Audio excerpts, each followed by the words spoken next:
అండి, అందరు ఎలా ఉన్నారు? మీరందరూ బాగున్నారని బాగుండాలని మనస్ఫూర్తిగా కోరుకుంటూ welcome back to our channel simply Soujanya. ఈరోజు ఈ వీడియోలో అయితే చాలా ఇయర్స్ తర్వాత మా వారు ట్రిప్కి వెళ్తున్నాడు. సో తనకు కావాల్సిన కొన్ని రకాల పిండి వంటలు ప్రిపేర్ చేశాను. సో వాటిని ఇక్కడ మీతో షేర్ చేసుకుంటున్నాను. అలాగే తన బ్యాగ్ ఎలా ప్యాక్ చేశాను అనేది కూడా ఉంటుంది. ఇంతకైనా ఎక్కడికి వెళ్తున్నాడు ఏంటనేది వీడియో చివరిలో అయితే చెప్తాను. సో మన ఛానల్ని ఫస్ట్ టైం చూస్తే ప్లీజ్ సబ్స్క్రైబ్ చేసుకోండి. సబ్స్క్రైబ్ చేసుకుని అక్కడ బెల్ సింబల్ని క్లిక్ చేసి ఆల్ అనే ఆప్షన్ని ఆన్లో పెట్టుకుంటే నేను పెట్టే వీడియో నోటిఫికేషన్ అయితే మీకు డైరెక్ట్గా వస్తుంది. సో వీడియోని కూడా స్కిప్ చేయకుండా చివరి వరకు చూడండి.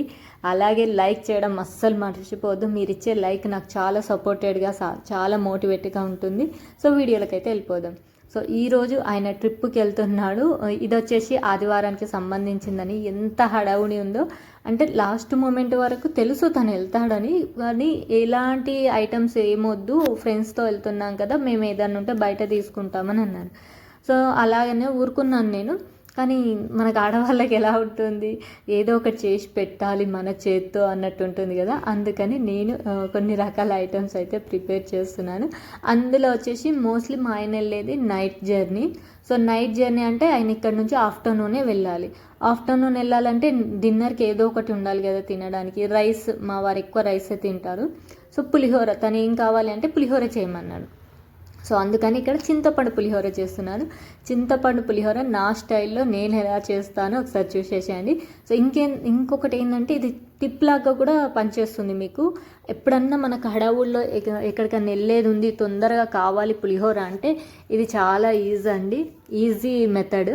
ఏంటంటే మనం చింతపండు వేడి నీళ్ళలో నానబెట్టుకొని ఒక 10 నిమిషాలు నానబెట్టామంటే చాలు, చాలా మెత్తగా అయిపోతుంది. అప్పుడు గుజ్జు తీసుకొని ఒక గిన్నెలో ఆయిల్ పోసేసి ఆ గిన్నె మొత్తం స్ప్రెడ్ అయ్యేంత వరకు ఆయిల్ని స్ప్రెడ్ చేసుకొని మనం తీసిన చింతపండు గుజ్జని తీసి మంచిగా ఉడకబెట్టుకోవాలి. ఉడకబెట్టేటప్పుడు పసుపు అలాగే ఉప్పు, నేనైతే కల్లుప్పు వాడతాను కాబట్టి కల్లుప్పు కూడా వేసాను. అది మంచిగా ఉడికి దగ్గరగా వచ్చేటట్టు పెట్టుకోవాలి. ఒక స్టవ్ పైన అది పెట్టేసామంటే అది ఉడుకుతూనే ఉంటుంది. ఆల్రెడీ నేను పెట్టాను చూడండి, ఉడికేస్తుంది. ఇక్కడ మీరు వీడియోలో చూస్తే ఇంకో స్టవ్ పైన నేను పోపుకు పెట్టేశాను. సో పోపుకి మనకి ఎంత ఆయిల్ అవసరమో అంత ఆయిల్ పోసేసుకొని పోపు దినుసులు, ఆవాలు, జీలకర్ర, నేనైతే కొంచెం మెంతులు కూడా వేస్తాను. మెంతులు, పల్లీలు, అలాగే ఎండుమిర్చి, పచ్చిమిర్చి, శనగపప్పు, కొంచెం మినప్పప్పు, ఇవన్నీ వేసుకొని మంచిగా కలుపుకొని అలా పక్కన పెట్టేసామంటే మనం ఇక్కడ నేనైతే పొట్టు వెల్లుల్లిపాయలు వేస్తాను, కచ్చపచ్చ దంచి.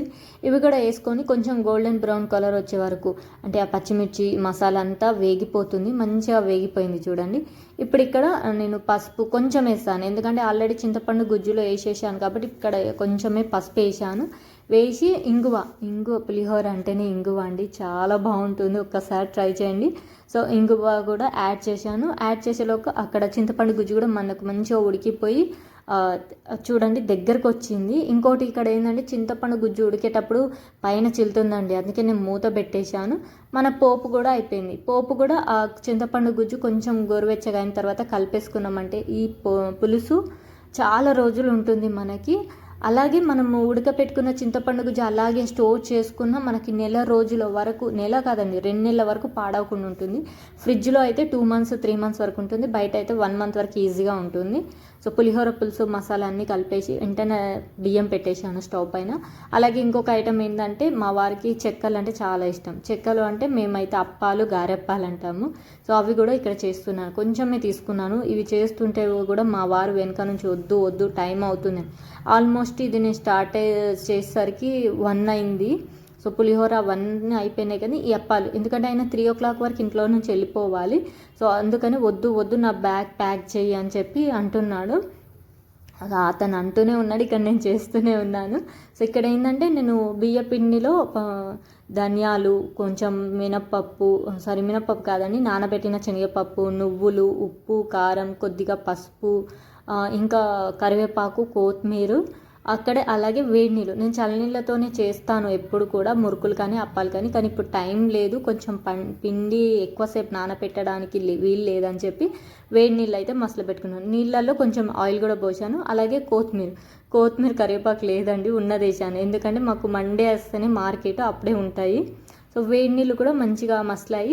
సో వేడి నీళ్ళు పోసి కలపడానికి ముందు ఉప్పు, టేస్ట్కి తగ్గ ఉప్పు కూడా వేసి అవన్నీ మంచిగా కలుపుకొని వేడి నీళ్ళతోని కొంచెం వేడి నీళ్ళు పోసుకుంటూ మనం పిండిని ఇట్లా పొడి పొడిగా ఉండేటట్టు చూసుకొని ఒక 5 to 10 minutes మూత పెట్టామనుకోండి, ఆ వేడి నీళ్ళకు పిండి అంతా మంచిగా ఉడికినట్టు అవుతుంది.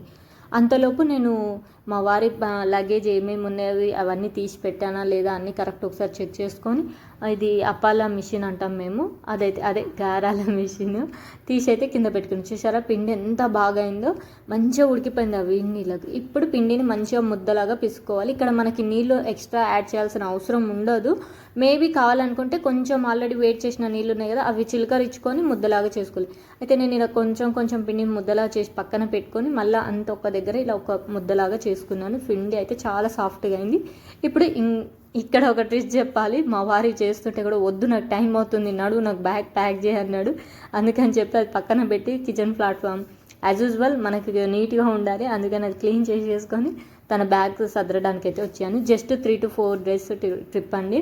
అందుకని చెప్పి ఒక బ్లాంకెట్, అలాగే 3 daysకి సంబంధించిన బట్టలు, పేస్టు, బ్రష్, పౌడరు, సబ్బు అవన్నీ ఒక బాక్స్లో అయితే ప్యాక్ చేసేసాను. సో ఇక్కడ నేను వచ్చి తనకు అడుగుతున్నాను ఏ రోజు ఏ డ్రెస్ వేసుకుంటావు అని. ఎందుకంటే లాస్ట్ డే వేసుకునేది కింద పెట్టేసి నెక్స్ట్ ముందు రోజు వేసుకునే డ్రెస్ పైన పెడదామని చెప్పి, సో లాస్ట్ డే వేసుకునేది ఈ డ్రెస్ అనేసరికి ఇది కింద పెట్టాను. ఇదైతే నెక్స్ట్ డే వేసుకునే డ్రెస్ అంటే పైన ఇలా పెట్టేసుకుంటున్నాను. సో పైన పెట్టుకున్నాక టవల్, ఇంకా తన వాళ్ళ బనీన్స్ అవన్నీ పైన సెట్ చేసుకుంటున్నాను. ఇప్పటివరకు అయితే ఎప్పుడు వెళ్ళలేదండి. అంటే తనకి సింగిల్గా ఇట్లా కాలేజీ బ్యాగ్, జెంట్స్ కాబట్టి కాలేజీ బ్యాగ్ లాంటిది ఉంటే బాగుంటుంది, కానీ మా ఇంట్లో అలాంటి బ్యాగ్స్ లేవు. ఎందుకంటే మేమందరం ఫ్యామిలీగా వెళ్ళాము, పెద్ద బ్యాగ్స్ అనేది ఉంది. ఈ బ్యాగ్ కూడా మాకు తెలిసిన అక్క వాళ్ళ దగ్గర నుంచి తీసుకొచ్చాడు. ఎందుకంటే జస్ట్ 2-3 daysకి అయితే అందులో సరిపోతాయి బట్టలు అని చెప్పి. మరీ మా ఇంట్లో చాలా పెద్దవి ఉన్నాయి బ్యాగ్లు. ఇది వచ్చేసి రామకోటి, మా ఆయన అక్కడ టైం ఉంటే రాద్దామని చెప్పి అది కూడా తీసుకెళ్తుండు. సో అది కూడా న్యూస్ పేపర్లో ప్యాక్ చేసి పెట్టేశాను. ఇక్కడ వచ్చేసి అన్నం కూడా అయింది. ఇక్కడ చల్లారేస్తే పులిహోరకి ఏంటంటే వేడివేడి అన్నంలో కలిపితే మనకు ముద్దలాగా అయిపోతుంది. సో కొంచెం అన్నం చల్లారితే మంచి పొడిగా బాగా వస్తుందని అన్నం చల్లారడానికి అయితే వేసాను. సో అన్నం అయితే చల్లారిపోయిన తర్వాత నేను పులిహోర పులుసు అయితే కలుపుతున్నాను. పులిహోర అయితే నైట్కి తినేస్తారు. పులిహోరకి నంచుకోవడానికి ఏమైనా మురుకులా అప్పాలా అని అంటే అప్పాలు బెటర్ అని మా వారికి ఇష్టం అని చెప్పని అవి చేస్తున్నాను. కావాలంటే ఖాళీ టైంలో ఉన్నప్పుడు కూడా తింటారు. అసలు నెక్స్ట్ డే తినడానికి చపాతీ, ఇంకా టమాటా కర్రీ కానీ టమాటా చట్నీ కానీ చేద్దాం అనుకున్నాను. మా వారైతే అసలు ఏది వద్దన్నారండి. ఏంటంటే మేము ఎక్కడికి వెళ్ళినా ఎప్పుడు వెళ్ళినా కానీ బయట అసలు ఏమీ తీసుకోమండి. ఏదున్నా ఇంట్లో ప్రిపేర్ చేసుకొని ఒక హాఫ్ అన్ అవర్ బిఫోరో, ఒక టైం ఎక్కువ పడినా పర్లేదు, ఇంట్లోనే ప్రిపేర్ చేసుకొని తీసుకొని వెళ్తాము. అలా అలవాటు. సో అదే అలవాటులో ఈయన కూడా చేద్దాం అనుకున్నాను. బట్ ఏంటంటే ఫ్రెండ్స్తో వెళ్తున్నప్పుడు ఒకరు తెస్తారు, ఒకరు తీసుకురారు, బాగుంటుందో అన్నట్టు ఆయన వద్దన్నారు. బట్ ఇప్పుడు ఎంతైనా మనకు ఆడవాళ్ళకు ఉంటుంది కదా, మన చేతితోనే ఏదన్నా చేసి పెడితే అదొక తృప్తి అన్నట్టు. అందుకని ఇలా చేశాను. ఇవి కూడా చాలా తక్కువ అండి. ఇవి చేస్తుంటే కూడా మా ఆయన టైం అవుతుంది వద్దు, ఎందుకంటే ఆయన 3:30 వరకు వెళ్ళిపోవాలి. ఆల్రెడీ 2:30, 2:45 అయింది అనుకుంటా టైము. సో మా వారు అంటున్నాను, మా బాబు అంటున్నా, డాడీ జస్ట్ 10 నిమిషాలలో అయిపోతాయి కదా, వెళ్ళిపోదు అని అంటే ఆగిండు. అందుకే చాలా తక్కువ అండి, జస్ట్ ఒక 12 to 15 గారప్పాలే చేశాను అనుకుంటా. అవే న్యూస్ పేపర్లో పెట్టి ప్యాక్ చేసాను. చూసారు ఎంత ప్యాక్ ఉందో. వీటిని కూడా అస్సలు వద్దన్నారు, నేనే బలవంతంగా బ్యాగ్లో పెట్టాను. సో బ్యాగ్ అయితే ప్యాక్ అయిపోయింది. ఆ బ్యాగ్లో వచ్చేసి నైట్ నెక్స్ట్ డే మార్నింగ్ అంటే బ్రష్ చేసుకునే వరకు అవసరం ఉండే వస్తువులని అందులో పెట్టాను, మిగతా అని ఈ బ్యాగ్లో పెట్టాను. చాలా బాగుందండి ఈ బ్యాగ్ అయితే. ఇలాంటిది ఒకటి తీసుకోవాలనిపించింది. అట్లీ 3:15కి అయితే ఇంట్లో నుంచి బయలుదేరాడండి. చాలా మబ్బైంది, ఎక్కడ వర్షం పడుతుందో, ఎక్కడ తడిచిపోతాడని. బై లక్ ఆయన వెళ్ళి ట్రైన్లో కూర్చున్న తర్వాత వర్షం స్టార్ట్ అయింది. చూసారా ఎంత వర్షం పడుతుందో. సో ఇదైతే కాచిగూడ స్టేషన్ నుంచి వెళ్ళాడు. తను ఎక్కడికి వెళ్ళాడు, ఎప్పుడు వస్తాడు, తను లేకపోతే మేము ఎలా ఉన్నాము, ఇదంతా నెక్స్ట్ వీడియోలో షేర్ చేసుకుంటాను.